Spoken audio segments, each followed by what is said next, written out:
9 o'clock, I'd like to go ahead and call this meeting of the Technology Committee to order. First of all, I want to thank each and every one of you for coming today. We're going to share a lot of really good information regarding a component of emergency services that we refer to as 911. This is something that we've been working on for a little while, and I'll speak to that in just a second. But before we do anything further, I would like to introduce newest member of the Senate and my vice chair for the Technology Committee, Senator Bart Williams. Bart, thank you very much. Welcome. Glad you're on board with us. We do know that we have a number of committee members that are watching online today, and as we anticipate, there will be many other people that will be watching online as we go through these discussions. And one of the good things about this is that this will be a good point of reference that the public will have. I encourage you to invite others to watch this YouTube channel as this finishes and it completes, and they go back and follow to understand a little bit better of where we're coming from in these efforts. So I want to say thank you for that. All right, so today we're here to acknowledge the importance of the public's need and ability to call for assistance when needed. We've come to expect and anticipate that when we call 911, someone will answer that call, they will initiate a response no matter where that call comes from. While this is an oversimplification of a statement, we acknowledge that we have come to rely on 911 as an essential yet basic emergency service throughout our state. 911 operators, our operations are managed or delegated by our local counties and often reside in what is traditionally referred to as dispatch. And I think that the nomenclature that we're going to use today in this committee may vary from different parts of the state depending on how the jurisdiction is set up.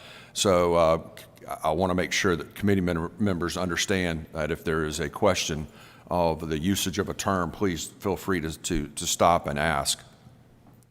As we have looked forward over the past couple of years for this issue, we've come up with a bill that was presented last year.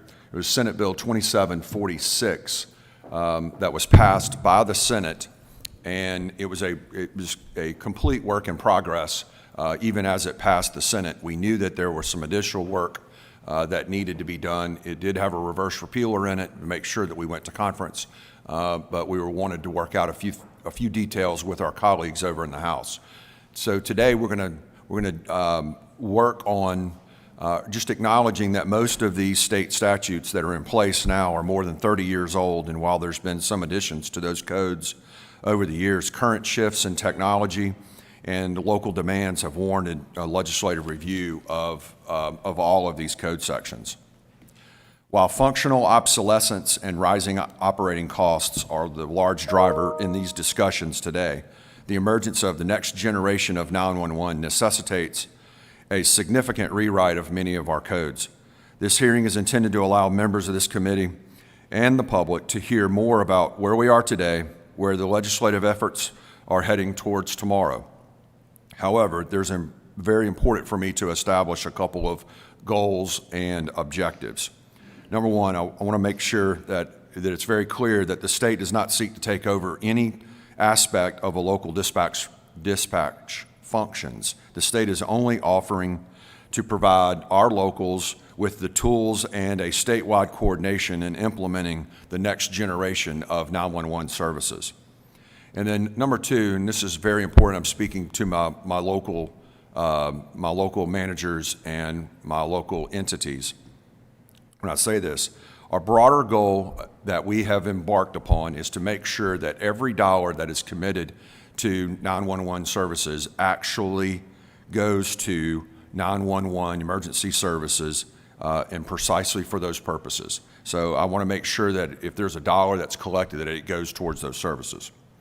We talk about a little bit about the format of this meeting today. I have three people that we've asked to come in and speak to the committee and testify before us. These three individuals have worked with us in helping craft Senate Bill 2746. Again, I ask members, please ask questions as necessary. There's a lot of moving parts to 911 and this subset of emergency services. Sometimes like I said, we use the nomenclature that have different meanings across the state depending upon local customs, so don't hesitate to stop us. That being said, what I would first like to do today is to recognize our first panelist, Miss Melissa Bryant with Rankin County Emergency Management Services. Thank you. Good morning, and thank you, Mr. Chairman, for including me. I'm the 911 Project and Database Manager for Rankin County. I'm also an appointed member of the Commercial Mobile Radio Service Board. I've been asked to give a historical overview of 911 in the state and where we stand now. A lot of what I'm going to say will just reiterate what the Chairman has already said. 911 has come a long way since that first call was placed in our neighboring state of Alabama in 1968. Soon after, Mississippi enacted 911 language in 1972. Since then, 911 services have become much more sophisticated. Basic 911 has evolved into enhanced 911, which could provide the caller's name, phone number, and an address for landline callers. Keep in mind, all this is dependent upon the system that is in use at the PSAPs. Just when we thought we had that figured out, along comes the cell phone and turns 911 on its head. Wireless 911 implementation had to be phased in over the years to allow the service providers and PSAPs to install or upgrade the equipment that would deliver and accept these new types of emergency callers based upon a request from those PSAPs. With this new technology, Mississippi 911 statutes were amended in 2000 to include a cost recovery mechanism for PSAPs to help fund the necessary upgrades. This language also included a cost recovery mechanism for the wireless providers, as well as the establishment of the Commercial Mobile Radio Service Board to oversee the collection and disbursement of the surcharges in accordance with state law. I'm going to expand on that just a bit. The surcharge for postpaid wireless currently stands at $1 per connection. It's collected by the wireless provider and then remitted to the CMRS board. Per law, 28% of that is deposited into a cost recovery fund for the wireless providers. 2% is deposited into an administrative fund for the CMRS board to facilitate their duties. The remaining 70% is remitted back to the ECD with the zip code +4 formula. Sadly, there are still a few counties in the state of Mississippi who never reached the final phase of wireless due to funding restraints. As communication trends continue to evolve, so does the need to dial 911. Enter VoIP, Voice over Internet Protocol, fueled by low cost and the nomadic ability to take the service with you as long as you have a broadband internet connection. With this new technology, traditional home phones as we know them are disappearing at an alarming rate, as are the 911 surcharges associated with them. In 2010, Mississippi statute was again amended to include a cost recovery mechanism for VoIP services, as well as the new trend in prepaid wireless, where the customer isn't tied to a long-term contract. I think we see by now that technology stands still for no one. Text, data, images, and video are common in our personal communications every day. So in walks Next Generation 911, or NG 911, and the reason we're here today. These advanced communications contribute to greater expectations from the public and their ability to reach 911.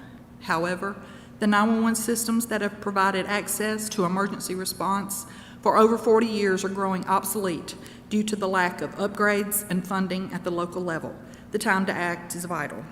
Some examples of action that we could take are the revision of 911 language to include the establishment of a state authority, an entity to plan, oversee, implement, and deploy NG services, such as but not limited to GIS standards, an IP-based 911 network that will transmit the large amounts of data to the PSAPs and other EMS providers, research-hosted solutions to prevent the duplication of equipment.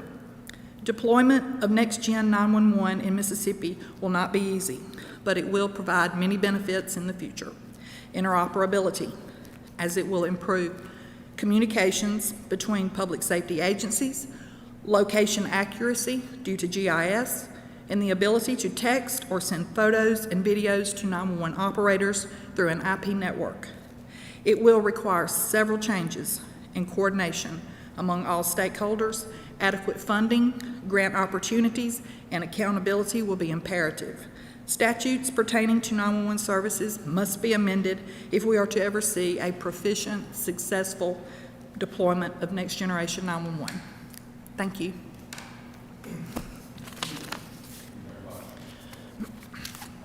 Thank you very much. Are there any questions by the members?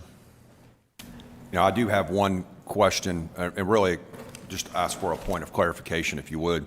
I touched on the use of the word dispatch, and you will, I think from going forward, you will see that this, in the context of these discussions, dispatch is going to also be known as a PSAP, or a public safety answering point. And I want to make sure that the public knows and the members know that they're almost synonymous, but sometimes a dispatch could be an operations within a particular building, or it's a function. But when we talk about a public service answering point, that is when calls for assistance are coming into our emergency services facilities, whatever that looks like. So just for a point of clarification. Did I miss anything on that? Not on that part, no. Okay, great. So you did, I appreciate you touching on where we've been. We are collecting through the state, a coordination through the state that's actually funneled right back down to the locals, $1 service charge for landlines and $1 on voice over IP. We collect $2 on commercial lines, correct? That's right. And that's capped, correct? That is correct, at 25 for landline and voice over internet, as well as commercial. And also, it's important to know that all of those are collected at different points. You have your landline and your VoIP are collected at the local level, where your postpaid wireless is collected by the wireless provider and then remitted to the CMRS board. Your prepaid is collected at the point of sale and remitted to Department of Revenue and then remitted to CMRS, where we in turn remit that back to the county with a different formula than postpaid. And that's resulted in a difficulty in trying to account for, or try to get a true accounting or an audit of whether we're collecting the dollars that we should be collecting. That is correct. And that puts an additional demand on the locals to be able to have to go out and identify some of those voice over IP connections in their local jurisdiction, and that's just not something they're able to do, correct? That's right. And when voice over internet first came into play, the county they had to request that service from the VoIP providers, just like they had to request wireless services as well. Great. Any other questions, members of the committee? Senator, thank you. It's good seeing you. All right, next, I'd like to recognize Steve Gray. He's the Director of Governmental Affairs for the Mississippi Association of Supervisors. Steve's been working with all facets of emergency services for a number of years, including 911 and efforts to help with 911. Welcome, Steve, and happy birthday. Thank you, Mr. Chairman, and to the committee. In my position of representing the Association of Counties statewide, I can't help but to transition into some of the comments Melissa made. And as you just stated, I've been working for a number of years.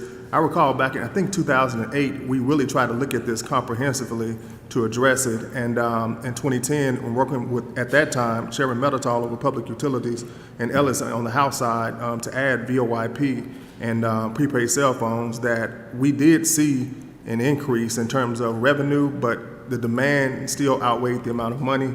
And representing an association statewide, it has always been a priority to add additional adequate funding for E911. And what we found out throughout the state is that a lot of the counties were supplementing this fund out of their general fund. and trying to find a way to provide that service. So whether it was an increase in demand of just for PSAP upgrades and equipment, dispatch staff, things of that nature, the demand is up. And it had come into question that one key thing that you just mentioned was in terms of the remittance and the accountability regarding if the right amount of money is being remitted to the CMRS board on the wireless part.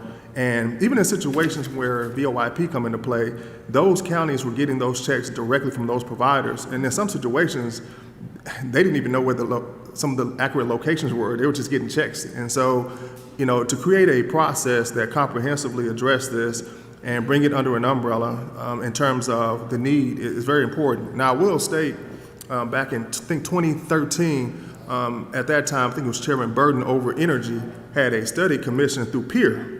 And PEER, in their, if you don't want to read the full report, you can check out the executive summary.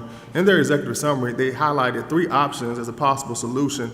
And one of the things we often talked about, if there was not an appetite to increase the surcharge, which I thank you for doing in 2746, because that would have an immediate financial impact in helping throughout the state. But increasing the surcharge was considered an option. Another option was the formula distribution, as Melissa laid out, in terms of how it's split between counties, the providers, and the CMRS. And the cost recovery issue has always been a concern from the association standpoint.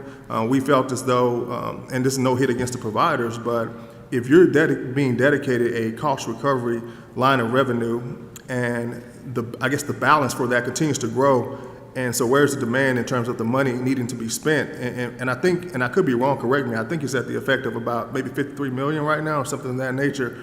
That, counties kind of saw that and had concerns. So that was one of the possible solutions, was to restructure that formula. And then the final one that they considered was giving locals some type of authority to offer an increase at their discretion regarding surcharge. So these were things that were just laid out as options, but we always wanted to keep the door open in terms of offering a solution in terms of 911 funding.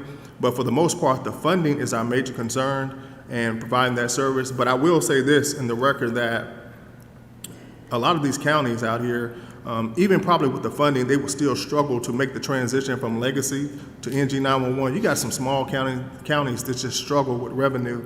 And PEER did talk about consolidation.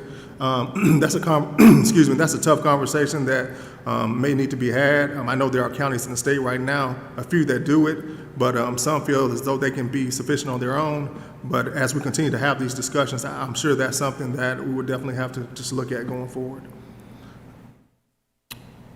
I'll yield at this point. Yes, sir. Thanks, Steve. Appreciate it. Any questions? Steve, if you would, could you give us,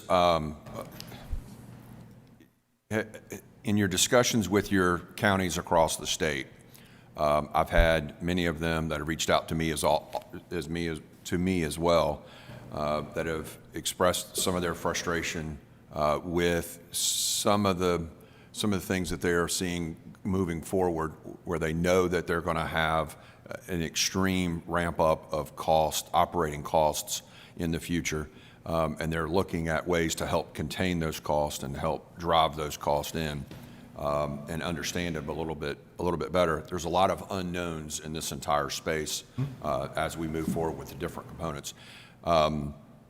You touched briefly on the carriers and CMRS and the cost recovery side of things.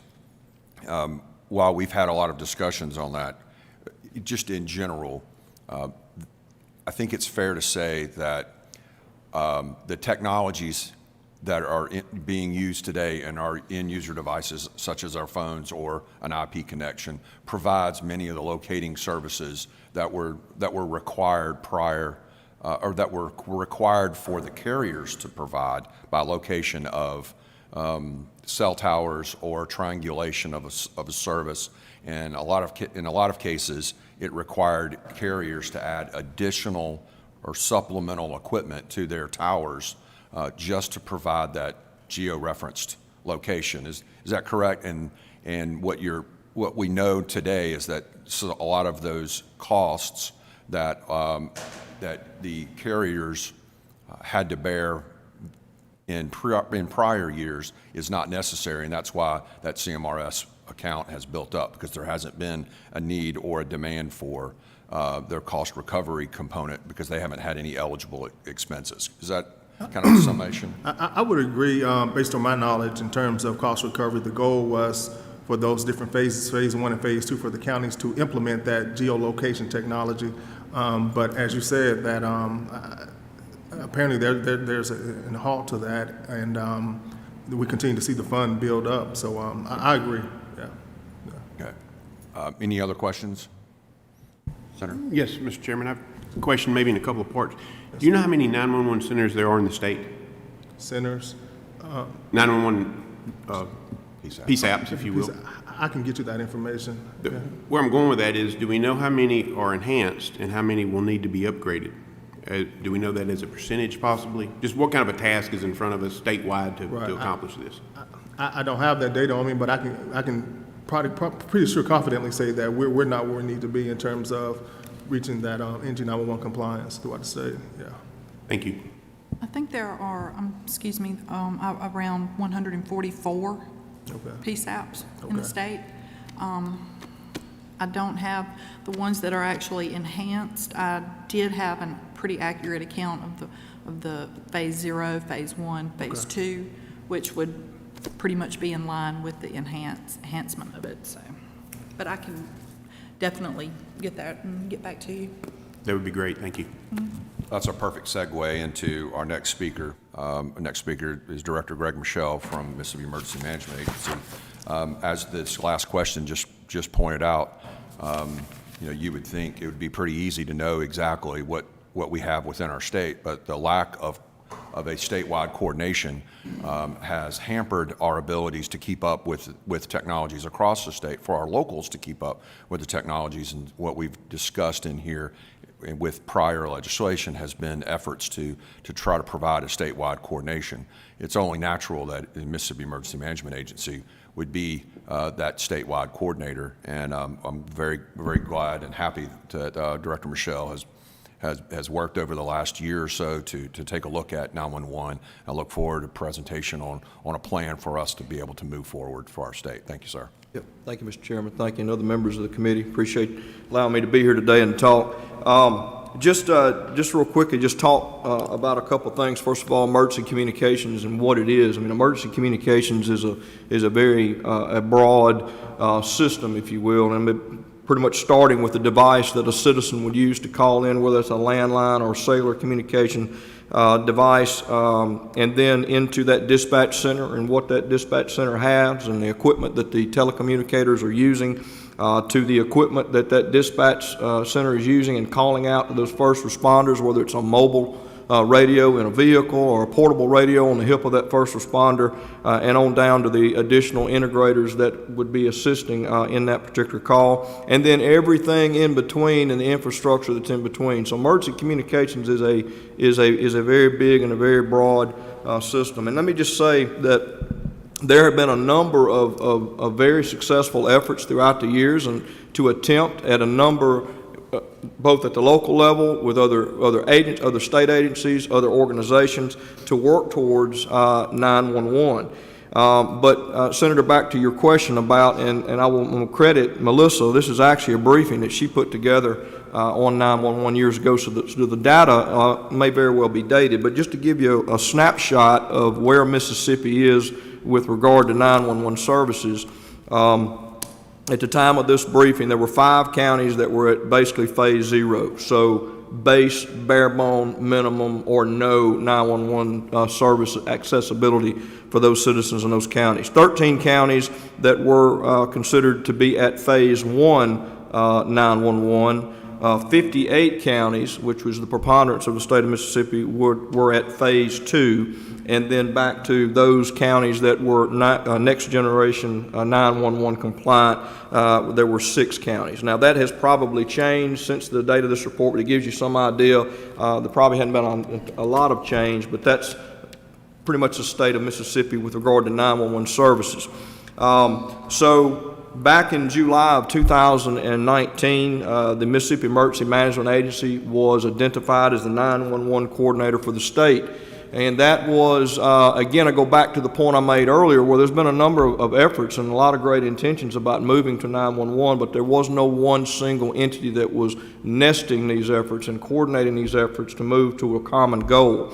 So what MEMA did and my team did is first thing we went out and started talking to locals to find out what is the issue, what is keeping us from moving forward, and of course, the issue that's already been brought up by Ms. Bryant and Mr. Gray about the funding was certainly an issue. It's always an issue.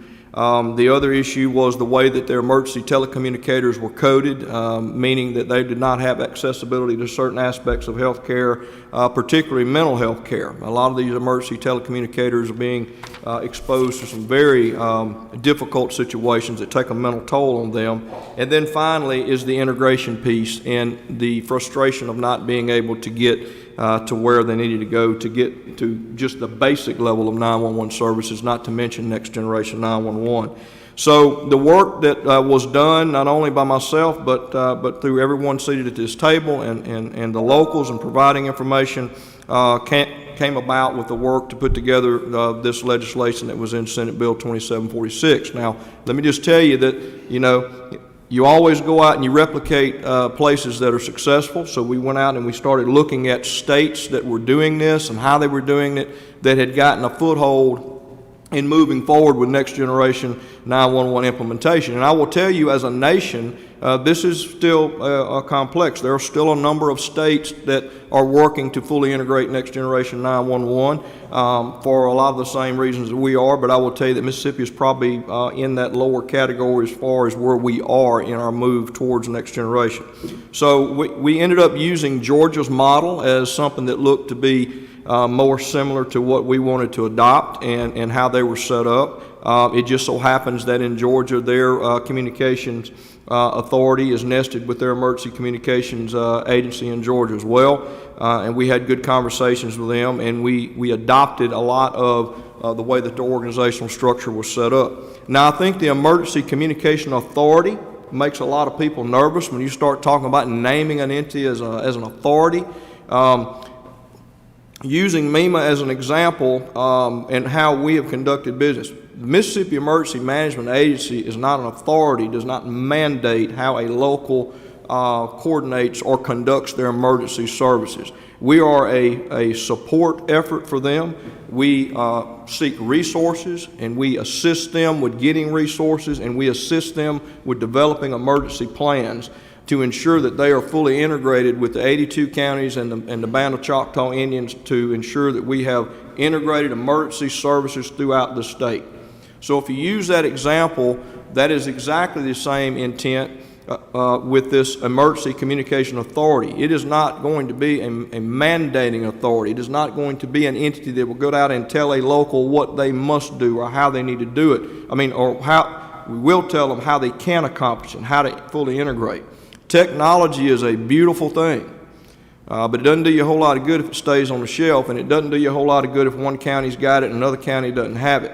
The intent with this legislation will be to figure out how we fully integrate it and get these services not only to those counties that are much more revenue heavy, and ensure that we got counties out there that don't have the resource can also have access to those services, where by virtue they sponsor a next generation 911 PSAT in that county, or supported by another county to ensure that they still have those services. So there's a number of ways to make this work in Mississippi, and I will tell you that no state and no way that it's being done is going to be the same. So the key here is to figure out how it's going to make the most sense here, to integrate the other agencies and entities in the state that are going to be required to help and support this effort. And the main purpose of this organization would be to help build a plan and get a timeline established for how we're going to fully integrate next generation 911. And one of the components of that is to ensure that it not be a silo effect. There are, I believe, and Chairman trying to do this from memory, about 12 members that would sit on this organization to help drive it. And I will tell you that we didn't adopt as a whole the way Georgia did that. We wanted to make sure that we had good local representation on this organization or on this board to advise and give input on what the challenges would be to ensure that again, that we are addressing the needs not only for those counties that are revenue heavy, but those counties that are resource drained as well, so that everybody has a voice, and also to ensure that our first responders, our police, our fire, our sheriffs, and those entities that are providing those emergency services have a voice as well. So, Mr. Chairman, that is generally a general overview of kind of what the intent is here, where we started, and what we want to accomplish. Thank you, Director Michelle. Appreciate it. Any questions from yes, ma'am.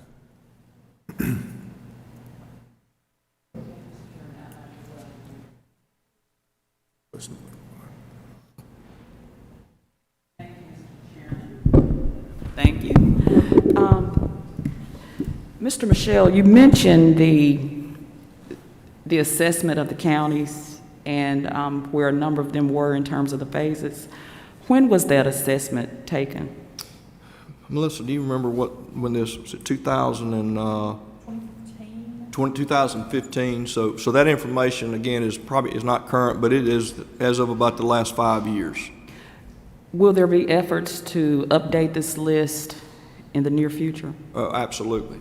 Yes, ma'am. So do we know the 6 counties that were not compliant at all? Could you identify what those counties are? I knew you were going to ask me that question. Oh, I'm sorry. No, that's okay. I may have it I here. can wait. I guess maybe if that information could be supplied to the chair, it I could be can- distributed to us. I can certainly get you that, and I'm sure Melissa has got it here in this briefing. I'm going to have to dig on that a little bit, but Please don't. I can get you that information. But I guess my concern is what has been done since, I would say, 2015 to present to address the needs of those counties and the reasons that you all have surmised that they have not become compliant with next gen. Well, and I will go back, and let's ask for your help on this as well. Based on what I understand, I go back to when we were talking to the locals and trying to find out what our challenges are going to be. It kind of led back to the whole funding piece. Next generation 911 implementation, because it is a fully digital voice over IP type technology, it's expensive. And a lot of counties cannot afford to do that, and that's one of the reasons why there needed to be a coordinating entity to ensure that we got a state as a whole plan and figured out how to push those services. Rankin County, and just not picking on Rankin County, but I'm going to because Melissa's here. You know, one of the concepts that they did, and they were one of the counties that was a next generation 911 complicit county, is that they were working to build their program out where they could provide services to those counties that would not be able to afford hosting a piece out in their own. I think that is certainly a way and a model that we can get those services to those counties that could not afford it. But back to your question, the biggest holdup and the draw to moving forward was the funding. Now, the Miss Win radio system, is that part of this comprehensive plan in any way? It would be one of those integrators. It is not something that would be encompassed under this entity, but the Miss Win system, which again is a wonderful system. I've been a strong advocate of Miss Win, and there are absolutely opportunities to incorporate that and that infrastructure into facilitating this. And do we know, and the reason I'm mentioning this is I'm aware that my county, Clay County, acquired or purchased the Miss Win radio system or gained access to it. Do we know how many counties are compliant with that project? As far as being utilizing the statewide the Miss Win system? Yes. It is about, I believe last check, it was about 98% statewide integration use on the Miss Win system. We still got some counties, I think, that aren't there, and I would have to defer back to the Wireless Commission on those statistics, but it's about 98%, 98% statewide implementation on that. Okay, thank you. Yes, ma'am. Senator Turner Ford, actually on the, with respect to Miss Win, there seems to be a lot of questions that are asked when we talk about 911 and again, it's one of the components of emergency services that are provided by the locals in the area. when we talk about 911, 911 are the calls that come in into those dispatches or PSAPs for calls for assistance. Whenever that dispatcher picks up someone to provide a response, the proper response, that is usually an outbound call and there are several different ways to do it, but a land mobile radio system with the walkie-talkies, a two-way radio system to go directly to that police car in that area, or the highway patrol, or ambulance services, fire, whatever. That's usually handled through an LMR, and most of our state is now covered under or have adopted the service that's provided by the Mississippi Wireless Commission and through the MISWIN system. It's a great, phenomenal, state-of-the-art system for our entire state that's helped reduce cost for locals so that they don't have to go out and build out their own system. So it is a discussion that you have to have when you talk about emergency communications. And what we've tried to do in our efforts here is to make sure that we try to simplify it as much as possible, and especially with the bill itself, we've limited it to just that intake, that call intake side of things.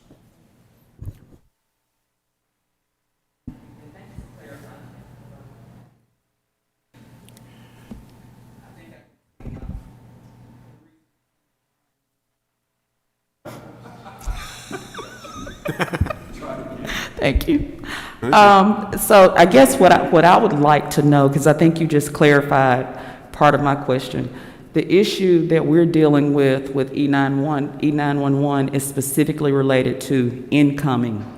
That's the correct. Receipt of emergency calls. Correct.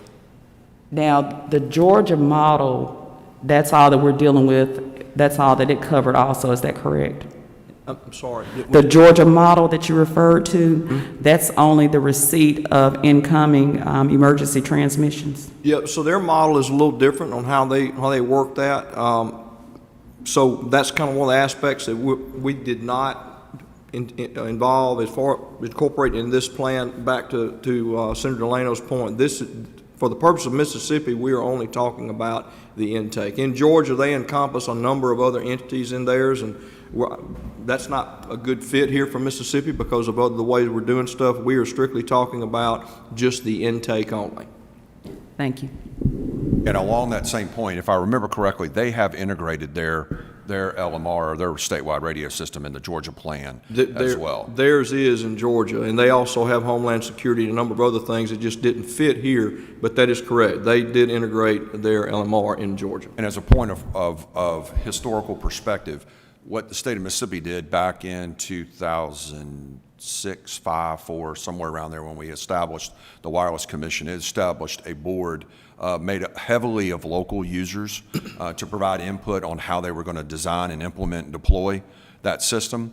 We've kind of stolen that. It worked well. We kind of stole that. We liked that part of what Georgia did the same thing, but we liked that part of it. We made the board that is set up in this directors group for emergency communications, primarily all locals. There's very few state users or state influencers that are on that board, and it's for the sole purpose of it's their system, it's their programs, they're the ones that are operating it, and we want their input and for them to create whatever that stamp looks like at the end of the day that everyone's going to want so that they can get to additional funding sources.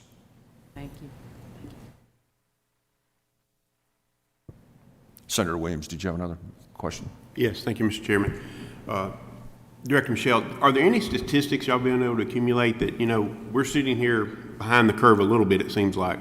After implementation, there have got to be some metrics that are there from the standpoint of their economic benefits, obviously response time, accuracy, those things. Are there any statistics y'all been able to gain at this point that show what we would see on the other side of implementation?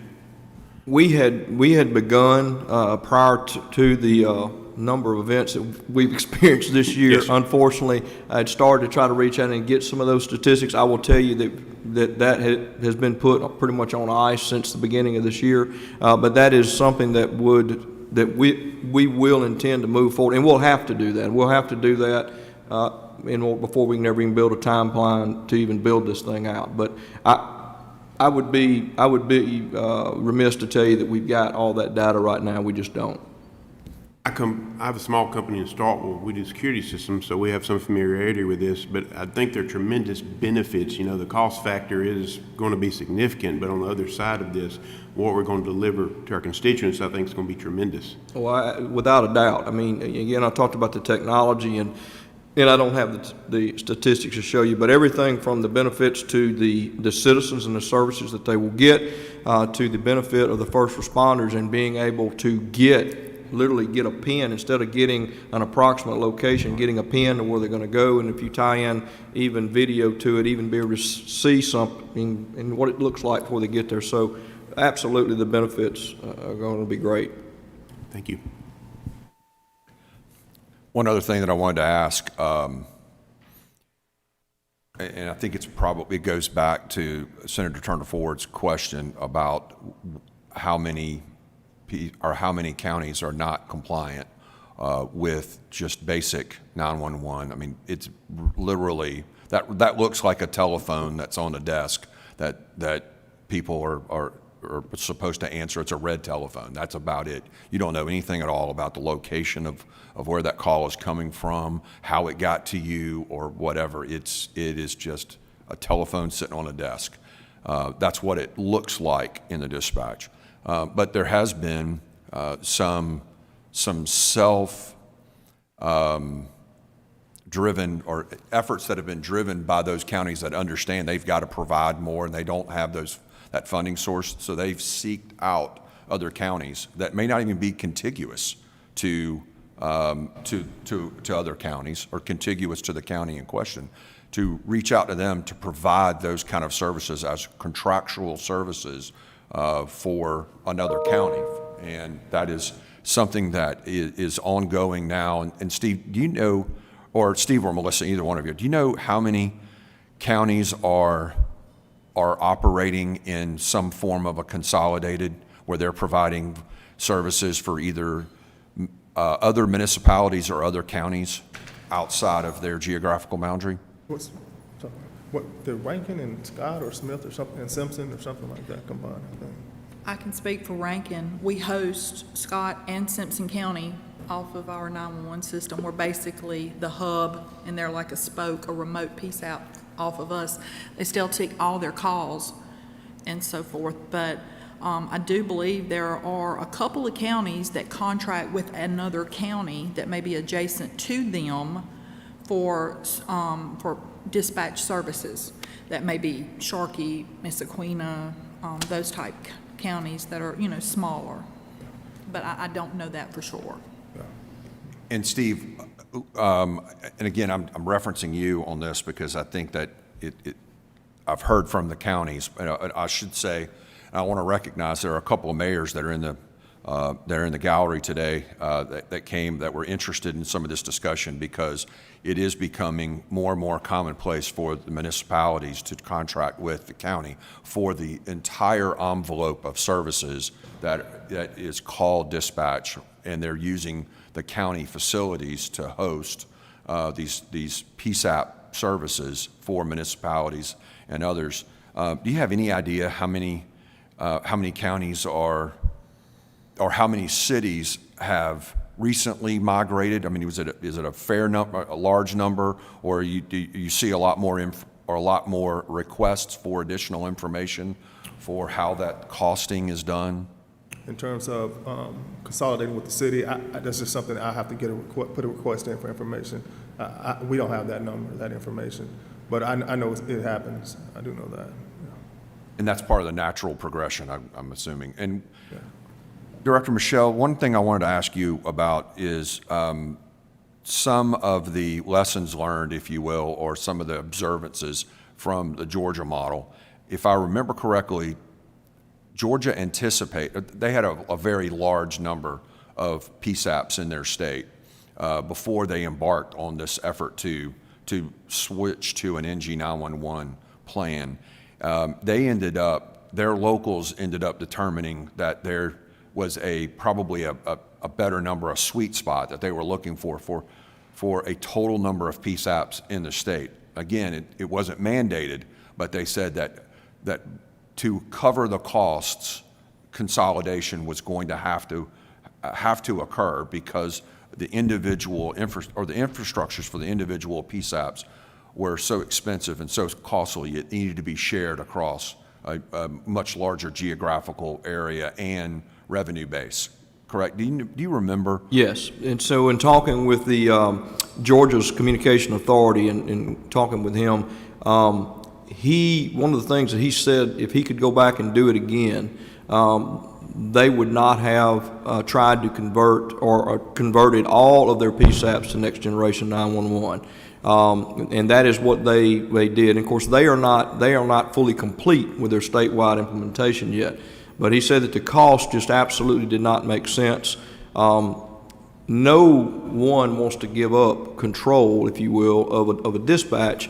But I think that there's that's a whole definition that we got to look at. But he highly recommended that if he could go back and do it again, he would have consolidated dispatch centers, went more to a regional dispatch concept. And back to your point, Senator, it is going to be costly to do it, but it's a lot less costly to do it if you use a regional concept, and this is what Georgia had expressed to me, that would be their recommendation and a way to go.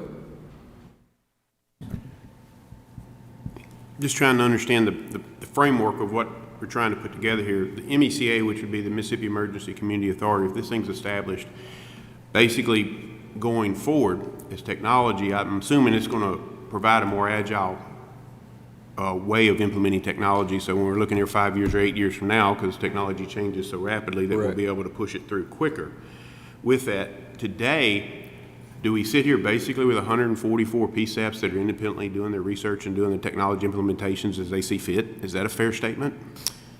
Well, so and we'll get into this, and again, we haven't fully integrated the plan yet on how that would work. Sure, but so a concept would be, we talk about the monies that are out there that would be available. One of the thoughts on this, and would have to be, because next generation 911, to have full integration for a true next generation 911, and Melissa, back me up on this, because when I start talking about technology, I get way outside my comfort zone.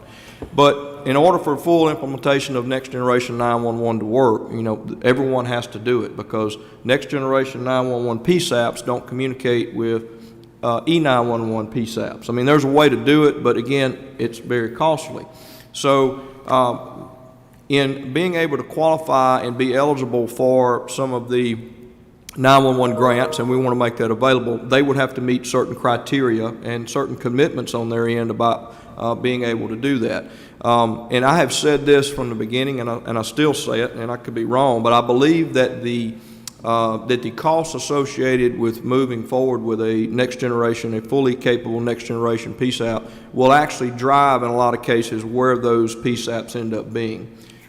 Some places have already done the consolidation, and again, I can't as well attest to where consolidations happen. I know that Rankin County has provided services for other counties. I know from a county concept, I know that Grenada County has consolidated all of their dispatch operations for the countywide municipalities to one. So we're already seeing some of that we can build from. But going back to Georgia's feedback, and even talking to Arkansas and some other states, they all agree that there is much better return on the investment in regionalizing PSAPs and providing and still being able to provide those services and educating the local law enforcement in those areas about what that's going to mean versus what it won't mean. Now, you always talk about, when you talk about regionalizing or cutting down jobs, you got to make sure that you've been very sensitive to that as well. But that's all would be part of the research and the planning process. There are hosted solutions is a very viable option in this. I mean, you could take 2 cores basically in the state of Mississippi and host every county if you had to. That would keep the duplication of equipment down at the county level. So there are a lot of options out there with the technology that we have. And going back to next generation and how we're actually going to get there, the engine that's going to drive this is definitely going to be GIS. you know, and right now we're still on tabular routing and so forth like that, analog routing.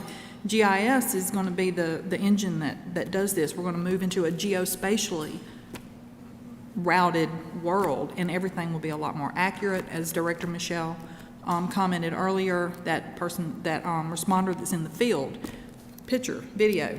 So there are a lot of options out there with the technology that we have now. Yeah, it's pretty safe to say that right now, under E911, what a dispatch is just a console with a couple of radios, and you may have a little teletype machine, or it may tell you a location of where the call is coming from, very similar to like a caller ID with an added component of an address location. Whereas the NG911 implementation, that dispatch looks completely different. It's got video monitors. It's what people would think of when they watch CSI or something like that, where they have video monitors all over the place, where we're able to take in video feeds, live video feeds, able to receive pictures from crashes on site, or from police officers that are out in the field, or probably most and more importantly, the telemedicine efforts that are going to be allotted and allowed for by the infrastructure that would be put into place that through other partners in this discussion of emergency communications. But that dispatch then becomes that hub, that multimedia hub, and to accommodate all of that infrastructure, those additional costs are extensive. So going back to kind of just to recap what we talked about a few minutes ago, Georgia, the anticipation is that they thought that they knew that they were going to see a reduction in total number of PSAPs, but now since they've gone through the pain of trying to convert as many of these as they can, they're recommending to us that hey, help the locals figure out the consolidation. There should be an expectation that if we have 140 whatever PSAPs in the state, that number should be significantly less than that. And some other states have gone down to 2, 3, 4 number of PSAPs total for their entire state. And I doubt we're going to get there because of some of the siloing issues and those issues that come up at the local level. But is that fair to say, Director Michelle? That is accurate. Again, the consolidation piece was highly recommended to get the most efficiency out of it. Okay, any other questions up to this point? Anything else? Okay, what I would like to do now is to shift over specifically to the framework of the bill that we brought forward in last year's session, Senate Bill 2746, and we've acknowledged that it was an effort that was led by a grassroots initiative that came and it's led by a group of locals, but it also establishes the need for someone to be the statewide coordinator, and we've tasked MEMA to lead us in these efforts, also to be the coordinator as a point of contact that's required by the feds for any federal grants that come down that will be even available to our local jurisdictions. We have to have a coordinator. We have to have a statewide plan to receive some of those funds, and we've addressed those issues. We try to address those issues the best that we could. I will say up front that again, this is a work in progress. This is something that we've worked on. It's been good to work with our colleagues in the Senate to get this passed, but we also acknowledge that there were some issues and some hang-ups and suggestions that were well received by this chair and I believe by the Senate that we could easily get through, especially with respect to funding and trying to get through the dilemma of whether the legislature wants to do a fee increase and whether that we had an appetite for that overall to get to the obvious goal of getting the governor to sign this at the end of the day. So that being said, I just want to really quickly just go through a little bit of the framework. What we decided to set up was this Emergency Communications Authority. It would be a board that would be hosted by MEMA, and like we said earlier, it's made up of 13 total members including MEMA, but it will oversee and provide for the framework and the structure that is required for developing an NG 911 plan for the locals to adopt, and they would work individually with the counties to address their specific needs.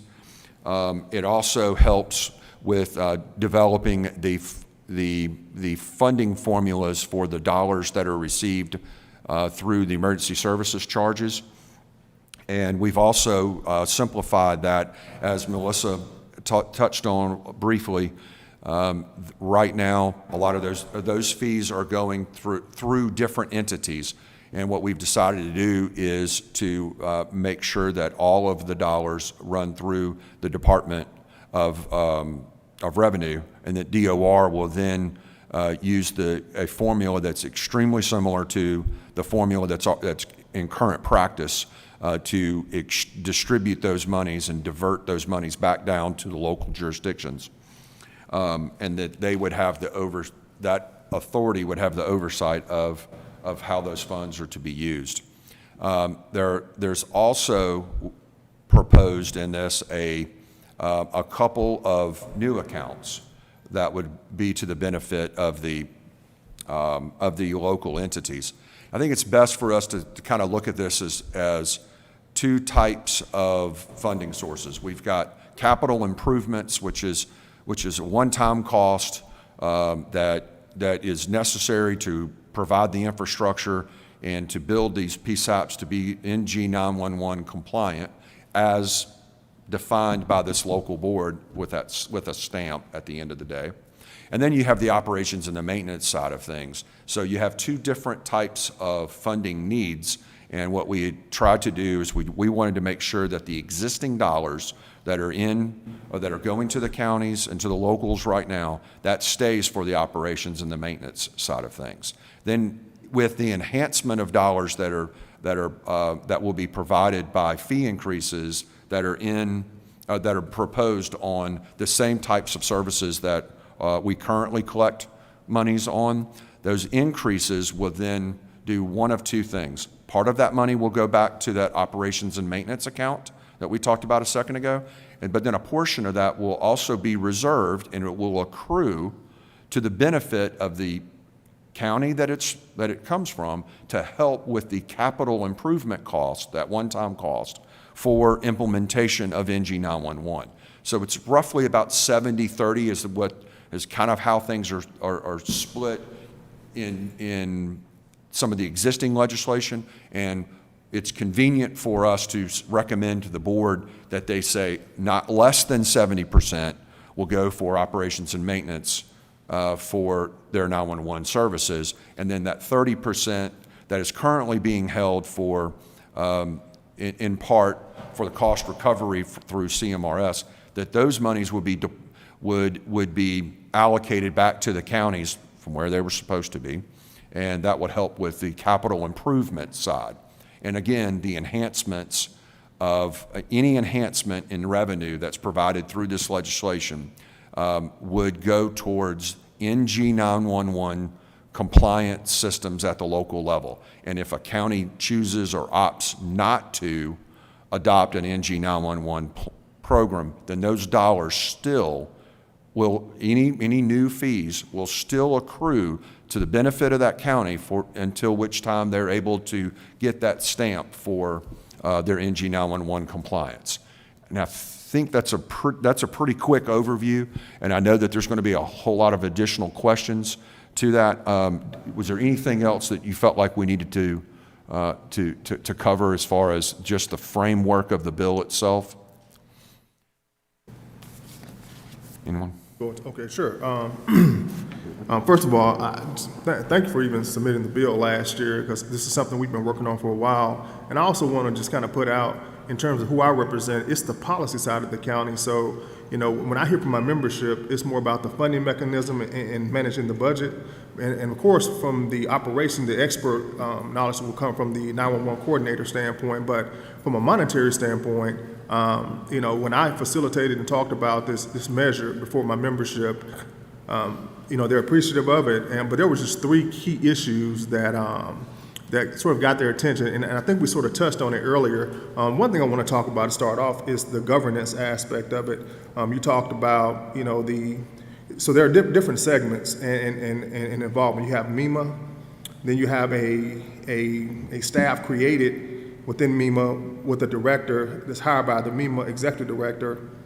You have a 13-member governance board. You have the Department of Revenue. And then I think the code section is brought forward for Department of Public Safety. Am I correct in saying that part? I think that's in the bill as well. Actually, we stripped that out at a Okay. later date. That was intended to see if we needed to add any code or any additional requirements or authorities for the Department of Homeland Security that's covered under DPS. But Okay. if I remember correctly, we pulled that. We intend on removing that component of it because it's not needed to give them any additional authority.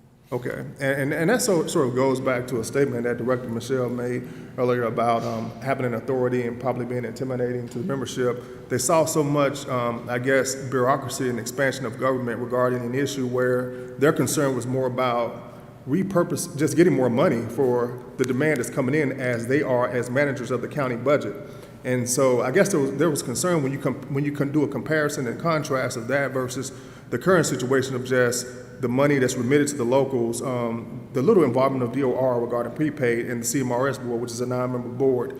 And so that intimidation aspect was a concern. So, and the other aspect about the Board of Governance, if you look at the law and go back and look at it, representing the association, counties themselves, we serve in a variety of different capacities in terms of laws that have boards, commissions, task force, councils, and things of that nature. And those measures pretty much mandate the appointment because those entities have they're stakeholders in that particular subject matter.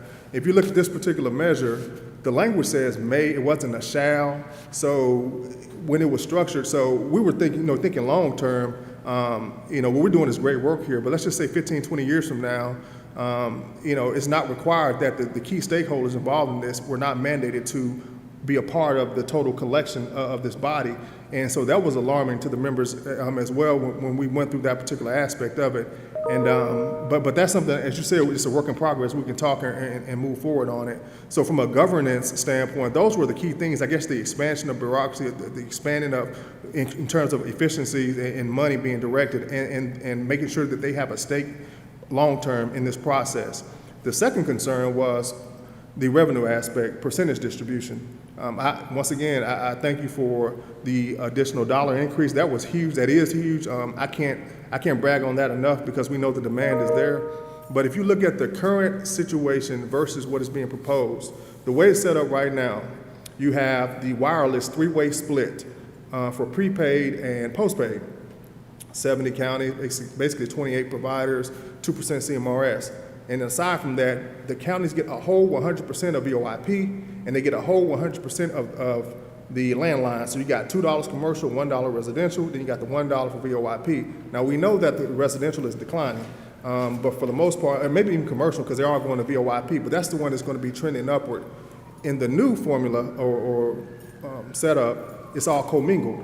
So you're shaving off, so we get 70%, and the 30% for the NG 911 fund, and you're still going to have a portion of cost recovery as a part of that 5%, I think that goes to the board. But I guess from a membership standpoint, they were looking at why the whole of VoIP is now being commingled and shaved, although there is a dollar increase.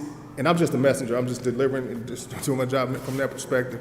And outside of that, the only other issue that I can say that there were concerns, and it's more of an education, I think, for everyone on this part, and it's still a positive move forward, is that the creation of the NG 911 funds. I represent the policy aspect of the county to explain what transitioning from legacy to NG 911 looks like, to make a 30% investment in that. And we had a good discussion today. We're having it on that. I think as we educate and go forward, that it's something that we can all subscribe to. But the other aspect was, say everything's perfect and everyone gets upgraded and we make that transition, then what happens? Will the money that's set aside for the NG 911 investment be repurposed back to the counties? And I think you may have spoken to that, said it would. So to get that in the law, I'm just speaking to the things that I heard about. I just want to get that in the record as we move forward and develop this policy going forward, that you know, no one's, you know, like we're on board, we're excited, looking forward, but we just wanted to put that out there for the members to take into consideration. So that covers that. Yeah, I appreciate that comment, and we did struggle when you start looking at just the percentage component of it. I understand someone could easily say, wait a minute, we get 100% or 90, whatever, percent of this now, and you're going to take away a little bit more. But the reality of it is that the gross dollar numbers increase significantly, almost twofold. So that is because we're doubling the actual fees. So the actual dollars that are going to go that would go to the counties through that distribution formula, no matter what percentages are used, are going to be more, significantly more, for the jurisdiction, the local jurisdiction, and we're not siphoning that off to go anywhere else other than emergency communications and 911 services. So your point is well taken. That's something that it's a little, it's just unfortunate for us to have to bounce back and forth between percentages, changing the percentages, but we really have to look at what that net effect is to the dollars back to individual counties. Mr. Chairman, was there a statement made earlier about the cap as well, the 25-line cap? Yeah, that's correct. So Also- one of the things that we discussed, especially with, on the commercial side, originally, in the original legislation as it's stated today, I think there's a cap on, is it 25 lines for commercial services? So you have very large companies that had numerous hundreds of phone lines into their facility, but they were only contributing of $25, $30 a month, or actually $50 a month for their total 911 service charge. The way that we did this is we took the cap off because we realized that, first of all, voice over IP doesn't require nearly the number of connections that you would see on a plain old telephone line or a POTS line.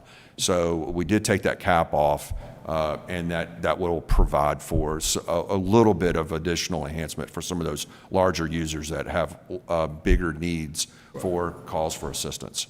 Quick question. So I remember in the bill, I think the cap was raised to 200 lines, so you're just going to totally remove it altogether? Is that what you're saying? Well, no, I'm just, 200 was the number that we wanted to put in there. Okay. But the practical realities of modern telecommunications is that they're probably not going to reach anywhere near those number of extensions.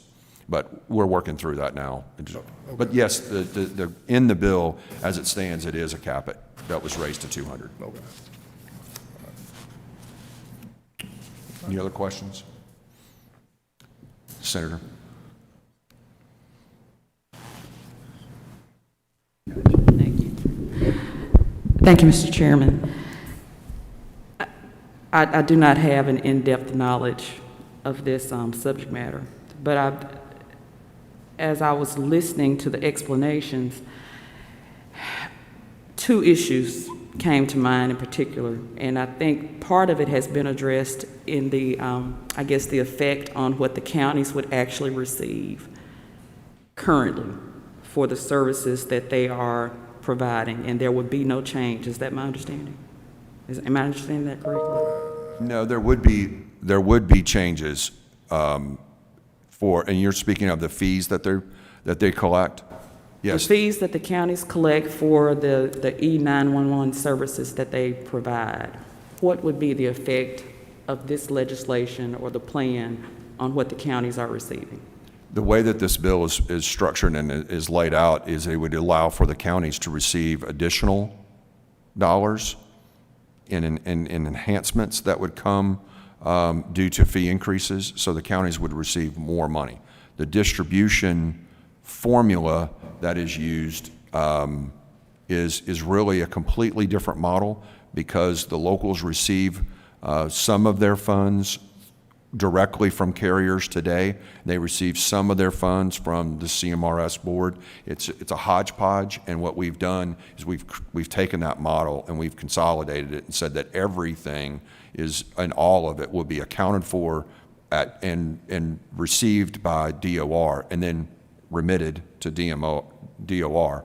and then it will be dispersed back to the locals, directly to the locals, under one disbursement model.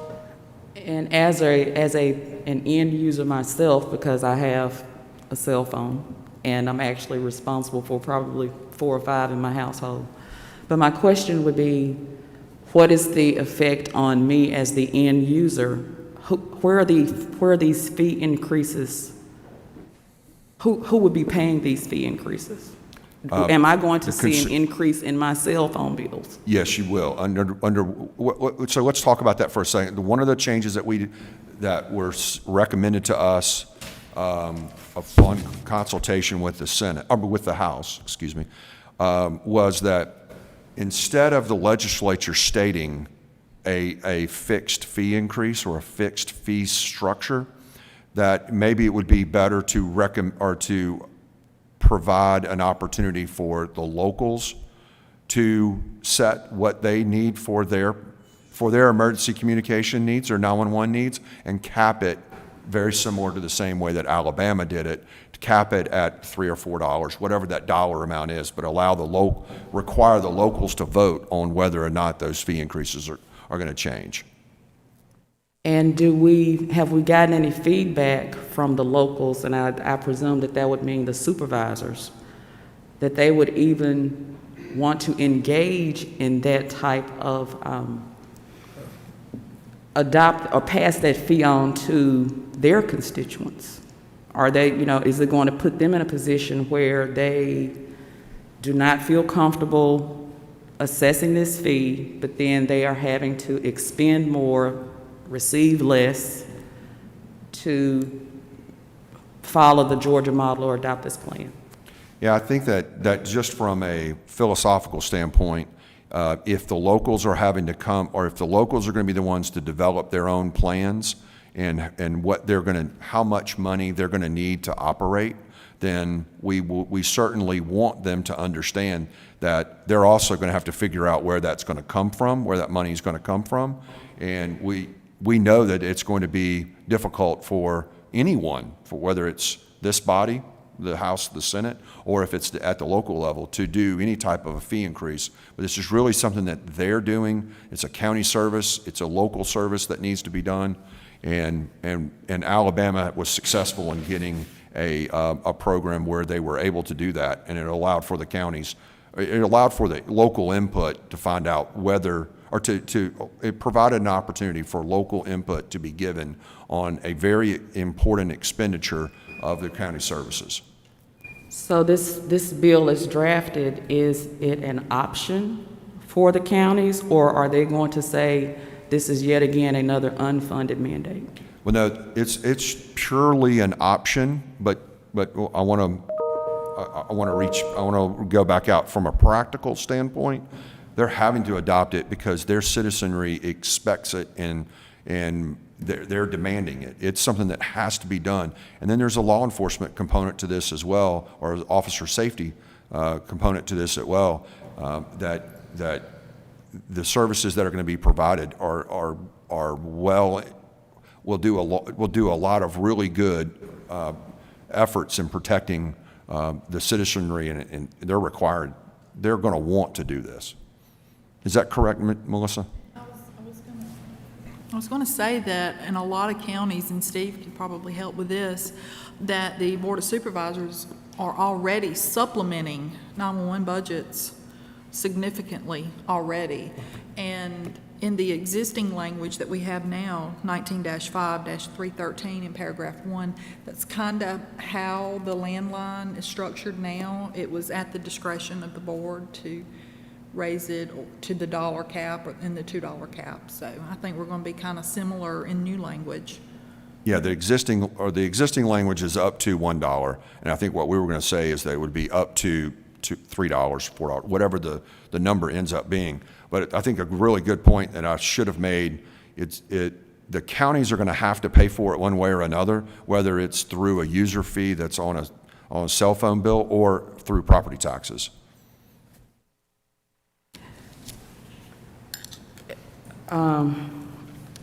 This bill is drafted. Did it require a 3/5 vote? Yes, it did. Oh, Yes, it did. It did? I think it did. I just didn't, I was looking through, I was trying to see if there was actually a fee stated or some dollar amount. I just didn't see that. But thank you. I have one last question, and I just picked this up on the dialogue between you and Director Michelle. So help me to understand, you mentioned the Wireless Communication Commission, then the conversation was to the effect of somehow the funds find its way to be connected with that or something of that nature? I was just trying to make sure I get the clarity on that. Maybe you're just talking philosophically in the future of something that could happen. I just didn't understand that. Okay. Oh, it's two completely different Okay, systems, okay. two completely different budgets. Okay. There's no correlation Okay. or consolidation in any stretch form. But I think where Director Michelle was going is that anytime you have a conversation about emergency communications, Okay. when you're talking about call intake with E911 or NG911 in this case, you've got to have another conversation under that same umbrella for that includes an LMR or a call for two-way radio system, which is what wireless has done for our state. And I was speaking at it from a system integration, not from a organizational integration, is what I was alluding to. Okay. That's it. All right. Any other questions?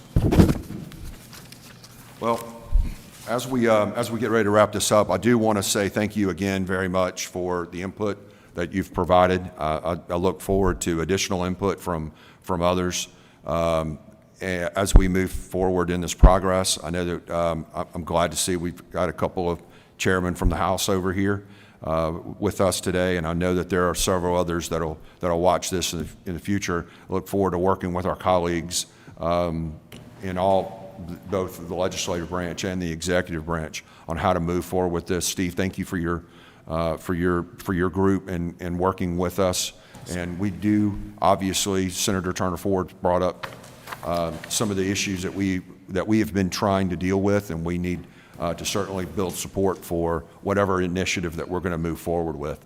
But with that being said, are there any other questions that the committee members have? Again, I'd like to thank everyone for coming out today. I appreciate your time. Director Michelle, thank you very much. My wife always tells me that you're on TV more now than Ryan Seacrest, so I hope you can take the rest of the year off. And I apologize about that up front. Thank you. I'll entertain a motion to rise and report. Thank you very much.